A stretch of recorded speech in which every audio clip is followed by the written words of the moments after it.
आणि आता विद्यार्थ्यांसाठी आणि पालकांसाठी महत्त्वाची बातमी आहे, कारण आता शाळांच्या 50 मीटर परिसरात जंक फूडला बंदी घालण्यात आली आहे। विद्यार्थ्यांच्या आरोग्याच्या दृष्टीने अन्न आणि औषध प्रशासनाने हा सर्वात मोठा निर्णय घेतलाय। राज्यातल्या जवळपास 1 लाखांपेक्षा जास्त शाळांमध्ये हा नवा नियम लागू होणार आहे। शाळांच्या 50 मीटरच्या परिसरात वडापाव, समोसा, भजी, फ्रेंच फ्राईज, बर्गर, पिझ्झा यासारख्या पदार्थांना बंदी असेल।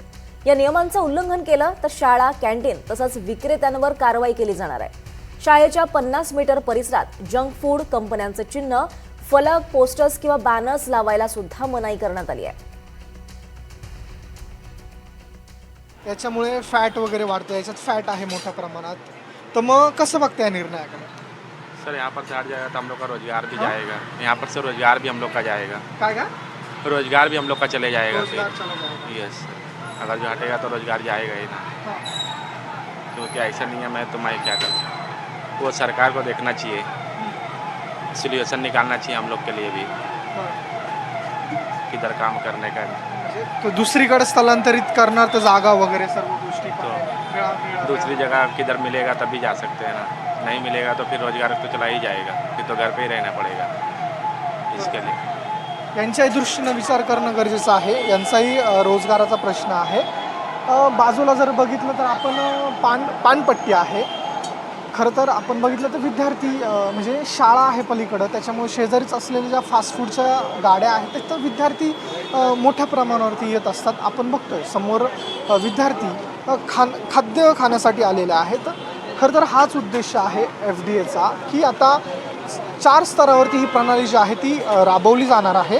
आपण बघितलं तर या ठिकाणी शालेय शिक्षण विभाग, मुख्याध्यापक, शाळेचे मुख्याध्यापक आणि दुसरं जर बघितलं तर FDA यामध्ये लक्ष घालणार आहे आणि अशा प्रकारचं खाद्यपदार्थ जे आहे त्याच्या शाळेच्या कॅन्टीनमध्ये नाही द्यायचं आहे।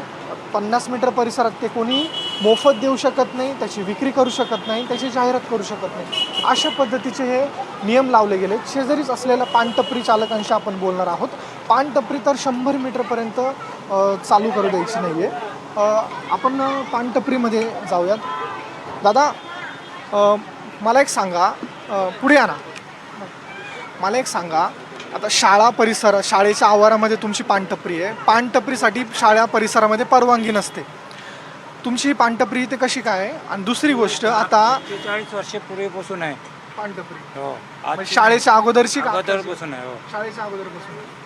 आता FDAनं जो नियम काढला आहे त्याच्यानुसार पानटपरी वगैरे तर नाहीच, पण जे तुमच्याकडे आता बघा एनर्जी ड्रिंक्स वगैरे सगळे एनर्जी ड्रिंक्स ते दिसत आहेत।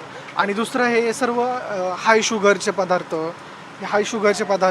किंवा हे जंक फूड तळलेले वगैरे हे आता शाळा परिसरात अवेलेबल करणार नाही आहेत, त्याच्यावरती नाहीतर कारवाई होईल। कसं बघताय निर्णयाकडे? काय करणार मग? नाही इलाज आहे ना त्याला, काय नाही इलाजच आहे, त्या काय करू शकणार नाही ना। बंद करणार? बंद करायला लागेल जे असेल ते कायद्याप्रमाणे। ओके, म्हणजे तुमची तयारी आहे बंद करायची, कारण की पुढे म्हणजे मुलांच्या भविष्याचा विषय आहे हा। हो खरं आहे। आपण बघितलं तर यांनी सांगितलं की आम्ही बंद करायला तयार आहोत।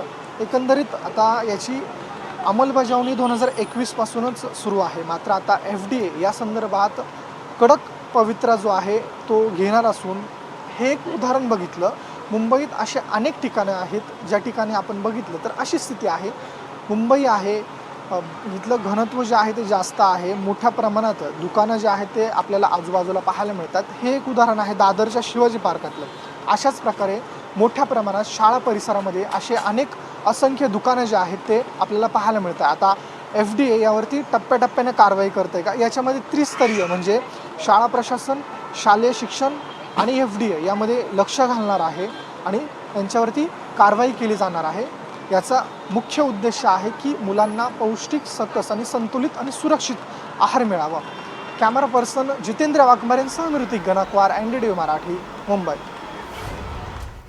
तर या दुकान विक्रेत्यांशी आमच्या प्रतिनिधीने बातचीत केली आहे। अनेक नियम घालून देण्यात आलेले आहेत। शाळासोबतच दुकान विक्रेत्यांवर अनेक नियम घालून देण्यात आले आहेत। 50 मीटर अंतरावर कुठलंही जंक फूड आता दुकान ठेवता येणार नाही आहे।